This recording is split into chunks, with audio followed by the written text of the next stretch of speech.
ప్రజ్ఞాబంధము నా గురుదేవులతో యోగి బ్రహ్మ విద్యా చైతన్య గారి గురువు యొక్క సన్నిధానంలో జరిగినటువంటి శిష్యులతో కూడిన సంభాషణ. హరి ఓం. శ్రీ గురుభ్యో నమః. శ్రీ రమణ సద్గురు దేవాయ నమః. ఒక్కొక్కరిని స్వామి అడుగుతున్నారు,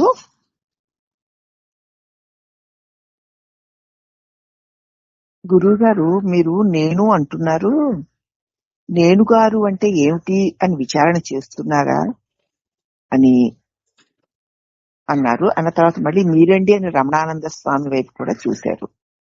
అప్పుడు రమణానంద స్వామి అన్నారు, ప్రతి ఆలోచన ఎక్కడి నుంచి వస్తుంది అని ప్రశ్న వేసుకుంటూ, నా నుంచే కదా వస్తోంది, నేను అంటే ఏమిటి అని విచారణ చేస్తున్నాను స్వామి అని చెప్పారు రమణానంద స్వామి. అప్పుడు గురువు గారు అన్నారు, ఏమండి మీరేం చేస్తున్నారండి అని ఎవరి పేరు బ్రహ్మ విద్యా చైతన్య గారిని అడిగారు. అప్పుడు ఆయన ఒకే విషయం పైన నిరంతరము చింతన అన్నారు బ్రహ్మ విద్య గారు. ఇప్పుడు మళ్ళీ గురువు గారు అన్నారు, అదే ఆయన మాట అందుకుంటూ విచారణ అంటే అంతేనా మీ దృష్టిలో అన్నారు. అంటే అప్పుడు అవును స్వామీజీ, ఇది తప్ప వేరేది ఉండకూడదు, ఒకే విషయం మీద నిరంతర చింతన ఉండాలి అంతే, అది తప్ప ఇంకేది ఉండకూడదు, అదే నా దృష్టిలో విచారణ అంటే అని ఖచ్చితంగా చెప్పారు బ్రహ్మ విద్య గారు. గురువు గారు అన్నారు, ఏమండి అంతేనా, ఆయన చెప్పేది సరిగ్గా ఉందా అని వైజయంతి మాత వైపు చూశారు. అప్పుడు వైజయంతి మాత అంటున్నారు, ఏమో నాకేం తెలుసు, మీరు ఏది చెప్తే అదే తెలుస్తుంది అన్నారు. అప్పుడు గురుదేవులు నవ్వుతూ, కాబట్టి మీకేం తెలుసు అన్నమాట, మీకు ఏమీ తెలియదు అని. మీరేమిటి అని కళామాత వైపు చూశారు. అంటే ఏమీ తెలియదు అని తెలుసుకునే మీరేమిటి అన్నట్లుగా చూశారనమాట. అప్పుడు కళామాత, నేను చెప్పాను కదా స్వామి నాకేమీ తెలియదని, అదేలేండి ఏం చెప్పారు కదా. అప్పుడు కళామాత అన్నారు, విచారణ చేస్తున్నాను చెప్తున్నాను కదా స్వామి అన్నారు. అప్పుడు గురుదేవులు అంటున్నారు, విచారణ చేస్తున్నానని చెప్తున్నారు, విచారణ అంటే ఏమిటి అని అడిగారు స్వామి. అప్పుడు కళామాత అంటున్నారు, నేనున్నాను, నేను ఎలా ఉన్నానో తెలుసు, కానీ అనుభవపూర్వకంగా తెలియదు. అలా అని మీరు నిద్రపోలేదా అంటే, నిద్రలో మీరు ఏమిటో తెలియదా అంటే అది తెలుసు, తెలుసు కానీ తెలీదు అన్నారు కళామాత. నేనున్నానని తెలుసు స్వామి, ఎలా ఉన్నానో కూడా తెలుసు, కానీ అనుభవపూర్వకంగా తెలియదు. అంటే నేను అంటే ఏమీ లేకుండా అలా ఎలాగో ఉన్నానని ఆవిడ తెలుసు, కానీ అది అనుభవంగా అయిపోవడం లేదు. అలా అని చెప్పి మీరు నిద్రపోలేదా అంటే, నిద్రలో మీకు ఏమీ తెలియలేదా అంటే అది తెలుసు, నిద్రపోయాను అని తెలుసు, నిద్రలో ఏమీ లేదా అంటే అది తెలుసు, తెలుసు కానీ స్వామి తెలియదు మరి మళ్ళీ అందాము. అంటే గురువు గారు అన్నారు, కాబట్టి నేను అంటే ఏమిటో తెలియదు, ఆ తెలియనిది ఏమిటా అని విచారణ చేస్తున్నారన్నమాట మీరు అన్నారు స్వామి.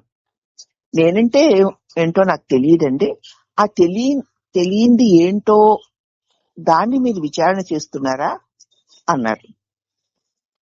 ఇప్పుడు కళామాత నవ్వుతూ, ఏమో నాకేం అర్థం కాలేదు స్వామి అన్నారు.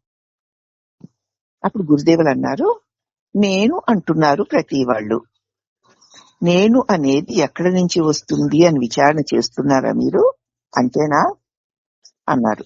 అంటే కళామాత అన్నారు, అవును, ఎక్కడి నుంచి వస్తుంది, ఎవరు మాట్లాడుతున్నారు అని ఒకదాని తర్వాత ఒకటి ఆలోచిస్తూ విచారణ చేస్తున్నాను. ఎక్కడి నుంచి వస్తుంది నేను, ఇక్కడ నేను అని ఎవరంటున్నారు, మళ్ళీ ఏదనంటే ఇలా అంటున్నది ఎవరు అంటూ ఒకదాన్ని ఒకటి వస్తున్న దానివల్ల ప్రశ్నిస్తున్నాను అని చెప్పారు కళామాత. అప్పుడు గురుదేవులు అన్నారు, కాబట్టి ఇప్పుడు దీని ద్వారా ఏం తెలిసింది మనకి? నేనుగారు అంటే ఏమిటో తెలియదు అని తెలిసింది. పరిశోధన అంటే ఏమిటో తెలియదు అని తెలిసింది. పరిశోధనలో ఏం చెయ్యాలో తెలియదు అని తెలిసింది. ఏమయ్యా అంతేనా అని నవ్వుతూ, రీసెర్చ్ అంటే పరిశోధన అంటే తెలీదా అన్నారు. అంటే అప్పుడు వైజయంతి మాత అన్నారు, రీసెర్చ్ అంటే పరిశోధన అంటే ఇన్వెస్టిగేషన్ అంటే అన్వేషణ అని చెప్పాం కదా స్వామి అన్నారు వైజయంతి మాత. అప్పుడు గురువు గారు, నేనంటే ఏమిటో తెలియంది ఎవరికి? అంతేనా ఏమండి రమణానంద స్వామి అన్నారు. నేనంటే ఏమిటో ఎవరికి తెలీదు, అంతేనా అని రమణానంద స్వామి వైపు చూశారు. ఇప్పుడు రమణానంద స్వామి, అవును స్వామీజీ, నేనంటే ఏంటో తెలియంది ఎవరికి? అదేనా మీరు చెప్పేది అంటే అవును అన్నారు స్వామీజీ, రమణానంద స్వామి. ఇప్పుడు గురుదేవులు అన్నారు, ఏమండి నేనంటే ఏమిటో తెలియదా అని మళ్ళీ వైజయంతి మాత వైపు చూశారు. ఇప్పుడు వైజయంతి మాత, నేను దేహమని ఎప్పుడూ అనిపిస్తోంది, కానీ నేను ఆత్మస్వరూపము అని అనిపించాలి కదా స్వామి. నేనంటే తెలుసులేండి, నేను దేహమని ఎప్పుడూ నాకు అనిపిస్తుంది, కానీ మన ఇన్వెస్టిగేషన్ లో నేను ఆత్మస్వరూపాన్ని అని అనిపించాలి కదా స్వామి అన్నారు వైజయంతి మాత. అప్పుడు గురువు గారు అన్నారు, అవును అనిపించాలి, కానీ అది ఏమిటి? ఏమండి, నేను అనేది ఏదో ఉందిట, దానిలో నుంచే వస్తుందిట ఈ నేను అనేది. ఆ నేను అనేది ఏమిటి అని ప్రశ్న. కొంతసేపు మౌనం. నేననేది ఉందిట, ఏదో మరది ఉందిట, దానిలోంచే వస్తుందిట ఈ నేను. అదే ఆ నేను ఏమిటి అని కదా మన ప్రశ్న అని కొంత మౌనాన్ని వహించారు. ఇప్పుడు మనకి నేను అన్న తలంపు కలుగుతోంది అంటే అది రావడానికి మూలంలో ఏదో ఉందిట, అది ఉందట అన్న సమాచారంగానే ఉంది మనకి. అవునమ్మా,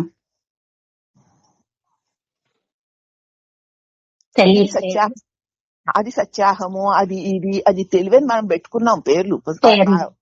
అది అనుభవించిన వాళ్ళు చెప్పిన మాటల్ని మనం చెప్తున్నామే, కానీ నేను అన్న తలంపు కలగడానికి మూలంలో ఏదో ఉందిట.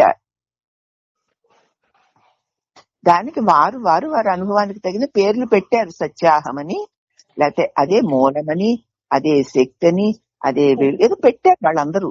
ఏదో ఉందిట, అవునా? దానిలోంచే వస్తుందిట ఈ నేను. ఆ నేను అనేది ఏమిటి అని ప్రశ్న. అవునా అని కొంతసేపు మౌనంగా ఉన్నారు. తర్వాత గురుదేవులు అన్నారు, ఈ నేను అనేది ఏమిటి, ఏమిటండి నేనంటే అని మళ్ళీ రెట్టించారు స్వామి. ఇప్పుడు వైజయంతి మాత అన్నారు, స్వామి నేను అనేది ఉనికి ఎరుక అంది. ఇప్పుడు గురువు గారు అన్నారు, ఉనికి ఎరుక అంటే ఏంటి అని అడిగారు మళ్ళీ. అప్పుడు వైజయంతి మాత, ఉనికి అంటే ఉన్నదని, ఎరుక అంటే ఉన్నదని తెలుసుకోవడమని అనుకుంటున్నాను స్వామి. నేను ఎన్నోసార్లు చెప్పుకున్నాం, ఉంది అని ఎరిగి ఉంది అని. అదే వైజయంతి మాత గారు అనుభవం, అదే చెప్పారు ఆవిడ. అప్పుడు గురుదేవులు అన్నారు, ఉనికి అంటే ఏమిటి అనే ప్రశ్న కదా మనకు ముందు రావాలి, వచ్చింది. దాన్ని విచారణ చేస్తే దానికి మూలం ఏమిటి అంటున్నారు. ఉంది, దాన్ని విచారణ ఎలా చెయ్యాలి, దానికి మూలం ఏమిటి అంటున్నారు. ఈ నేను అనేది ఒకటి వస్తుంది, మనందరికీ వస్తుంది కదా. ఆ నేను ఎక్కడి నుంచి వస్తుంది, ఏమిటి? అప్పుడు ఈ బ్రహ్మ విద్యా చైతన్య గారు అంటున్నారు, నేను ఏమిటో తెలియదు స్వామి, దాని స్ఫురణ మాత్రమే ఉంది అంటున్నాను. దానికి ఏ పేరు పెట్టాలో దాన్ని అదేమిటో ప్రత్యేకించి దానికి ఇది అది అని ఏమీ తెలియదు, గాని దానికి స్ఫురణ మాత్రం ఉంది. దాన్ని స్ఫురణ అంతే ఉంది అని నేను అంటున్నాను అన్నారు ఈ బ్రహ్మ విద్యా చైతన్య గారు. అప్పుడు గురువు గారు అన్నారు, నేను ఏమిటో తెలియదు కానీ స్ఫురణ అంటే ఏమిటో తెలుసా?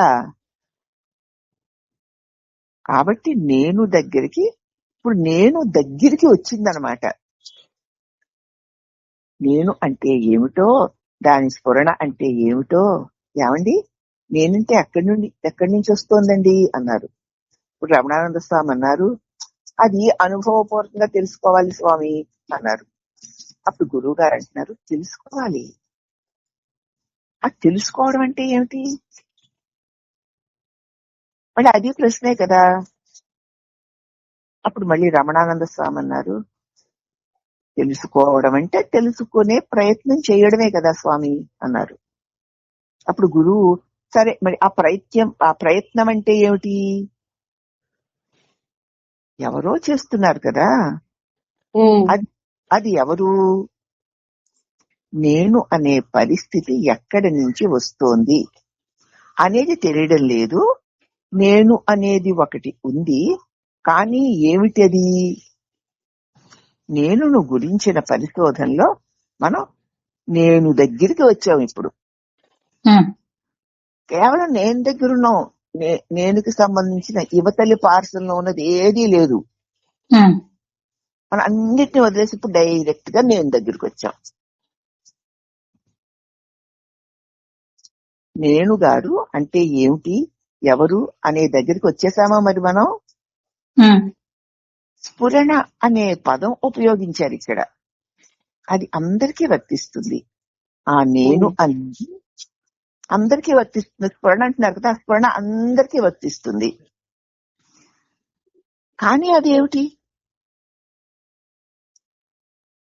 నేనంటే ఏమిటి, ఎక్కడి నుంచి వస్తుంది అని మళ్ళీ స్వామి ఆగారు. అప్పుడు చైతన్య గారు, స్ఫురణకి కేంద్రం ఉపాధేయం అని చెప్తున్నారు స్వామి అన్నారు. అప్పుడు గురువు గారు అన్నారు, కేంద్రము అనే పదాన్ని మళ్ళీ ఉపయోగిస్తున్నారే.